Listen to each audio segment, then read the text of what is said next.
Robert E. Howard fans rejoice.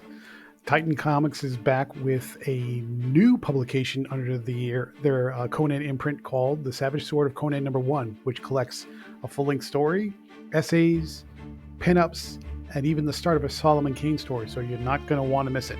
Stay tuned for our review of The Savage Sword of Conan #1 from Titan Comics. See you in 3. And welcome back to Comical Opinions. This is our review of The Savage Sword of Conan #1 from Titan Comics. And in this issue, we've got a full-length Conan adventure, essays, short prose, and the start of a Solomon Kane adventure that you're not going to want to miss. But before we get started, please like, share, comment, subscribe. Let us know how we're doing. Your attention is greatly appreciated. Please hit that bell for notification. And stay tuned to the end for our rating and score. So let's get into the credits. There's a bunch of different people with a bunch of different contributions. So let's talk about who did what. The main Conan story is written by John Arcudi and drawn by Max von Fafner. We have a essay, or I should say a short story written by Jim Zub, inspired by Joe Jusko's art.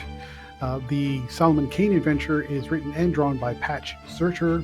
And the main cover is drawn by Joe Jusko with letters by Richard Starkings, and Joe Jusko also contributed some of the pinup art. And we also have a number of different creators who did pinups as well. So let's talk about the main story and then the start of the Solomon Kane, which is really our first chapter, and then we'll talk about the bonuses or the extras that are included in this magazine. In the main adventure called Conan and the Dragon Horde, Conan takes an assignment to act as a general for an army of mercenaries for a prince by the name of Prince Zahid. And what's unusual about this particular army of hired hands is the main engineer is a woman, which is unusual at that time, by the name of Ainea. And she is an engineer who is skilled in building large weapons of, shall we call it, mass destruction, like trebuchets and catapults and large devices that you would carry around and shoot to perform a siege on a city. And their task in this case is to attack a city that is built supposedly on top of a massive gold mine. Seems suspicious, but the promises of unlimited wealth is pretty much all Conan needs to proceed. So as they proceed through the wilderness to get to the city, and they reach the outer gates, they manage to force their way through the outer gates with the help of some elephants that they have as part of their arsenal of weapons. And what happens is, as soon as they break through the gates, the army is attacked by a large lizard dinosaur type creature. They eventually kill it with the help of Ainea's large ballista type weapons, but unfortunately it kills a large section of the army who are hired help. The prince seems dismissive of the loss because they know the risks when they get hired, but Conan is immediately suspicious that the prince is holding stuff back. And of course, over time, because Conan's a bit of a charmer, he and Ainea begin a convenient romantic relationship.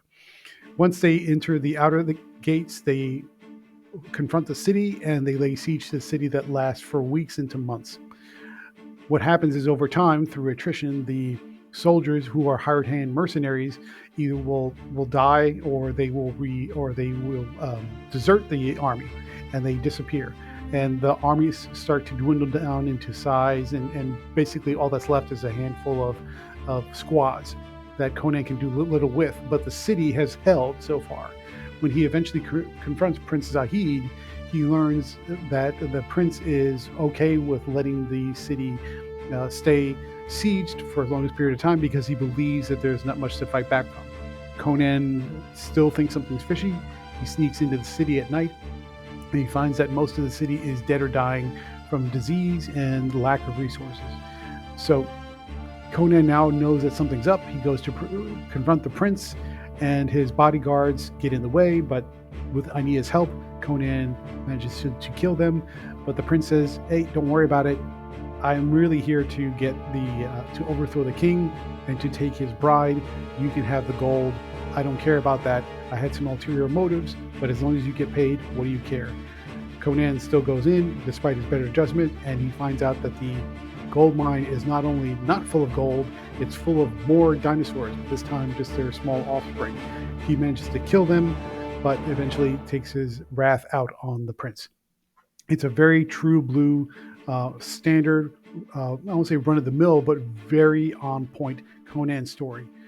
Gritty action, violence. There is some nudity. There's definitely some gore. So I would say this is mature for good reason. It's not safe for work, but it absolutely fits within the standard vein of a Robert E. Howard style Conan comic. So generally speaking, the writer on this particular short, it's not a short story, it's an oversized Conan, or I should say comic length issue written by John Arcudi, is on point. It looks good and it reads good and it fits right within that style of what you would expect from a Robert E. Howard comic. Let's move on to the essay. The essay is written by Jim Zub, who is the current writer of the main Conan series from Titan Comics, the color comic book style series. It's a good short story. Won't give you too much about it because I want to leave it for a surprise, but he does a fantastic job, and he's definitely inspired by Joe Jusko's art, which is spectacular. So if you like Joe Jusko art, check out that short story. You're going to like it. Moving on to the Solomon Kane, which is a part 1, which presumably means there's going to be more issues of Savage Sword of Conan. Solomon Kane he's a wanderer, right? He's a soldier. If you're not familiar with Solomon Kane, it's very much in the 16th, 17th century time frame, and he wanders the lands not looking for adventure, but just trying to do right by God. He's very much a Puritan in heart, but he's an armed Puritan, so he's got that dichotomy of faith and lethality in his makeup and his personality. And he comes across this sheep herding family and village that is beset by a monster, and in this case we now know the monster is a Gaur. Hopefully I'm saying that right, which is essentially a large, lethal, hairy beast that's sort of a giant in the Bigfoot realm of things, but it's more like a Bigfoot crossed with a bear. So it's very vicious, very violent, and very big.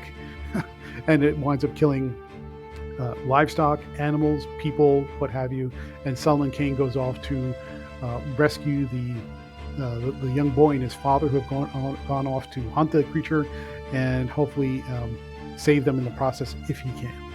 So great stuff. And then the whole thing wraps up with a scholarly dissertation of Solomon Kane written by Jeffrey Shanks. So if you're more interested in learning more about Solomon Kane, check that story out, or I should say check that scholarly essay out. You're going to enjoy it.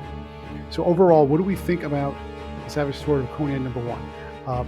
The main Conan story is on point for what you want from a Conan story. The pacing takes its time a little bit to figure out what's going on, but it moves at a steady pace. It's not a lot of up and down, but the pacing is good. Dialogue is on point. Conan is on point.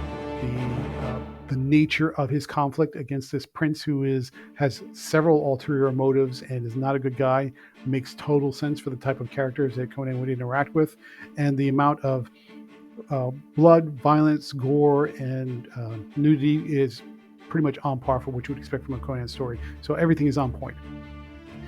Jim Zub's short story likewise fits right within what you would expect for a Conan story. You know that Jim Zub is killing it in the main title because of his love for the character, and that also comes through in his prose writing here, so that's good. As for the Solomon Kane story, who is a character that I think a lot of Robert E. Howard fans know, but he doesn't get as much play as Conan does for obvious reasons. There was a film way back when, I believe starring Thomas Jane, that is underrated, and I think a lot more people would have a greater appreciation for Solomon Kane if he got more exposure. This is a fantastic start to a Solomon Kane story. In some respects, I think I like the Solomon Kane story better than the Conan story for where it's going and what it's trying to do. I think part of that has to do with the art, which I'll talk about in a second.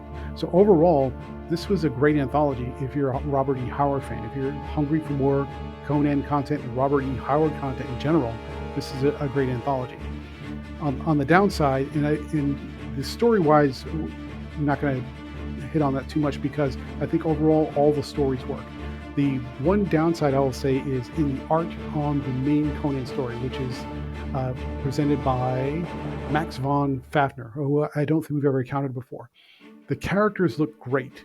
The action is well done, and the compositions are pretty good.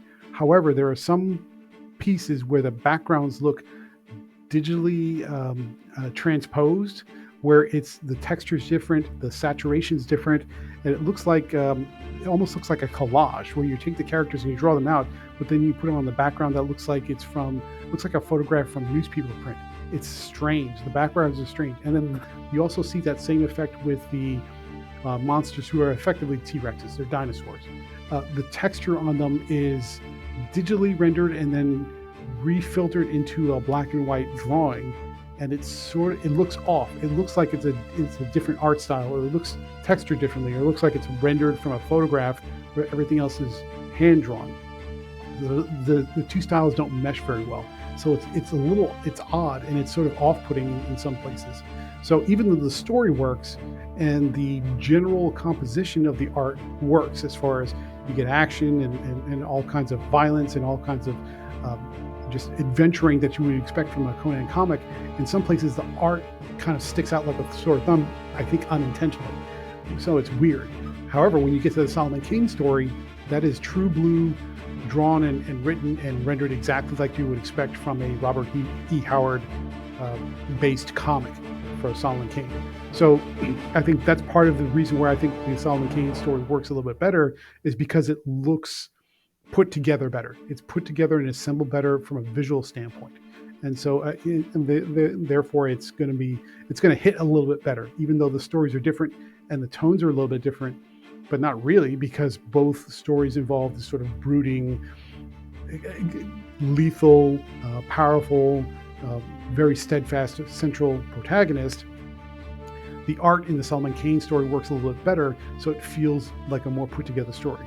And the pacing's a little bit better, I think, maybe because the Solomon Kane part is broken up as a chapter, which means it's going to be a part 2. So there's less page space, so things have to move along a little bit faster. So final thoughts: what do we think of the Savage Sword of Conan #1? Generally speaking, the content's on point. The Conan story is great. Could be a little bit faster in some spots, pacing wise, but generally speaking, it's great. The Solomon Kane story is excellent. The prose, the essays, and some of the short stuff, and then all the bonuses and extras and the pinups are all excellent. So if you're a Robert E. Howard fan, you got to get this. If you're not a Robert E. Howard fan, you're going to mostly like this. The one downside is some of the art in the main Conan story is a little off and just not integrated very well because of some of the textures and digital backgrounds. So overall, we're going to give the Savage Sword of Conan #1 an 8 out of 10. So we hope you like this review. Please stay tuned through the outro for our next comic review.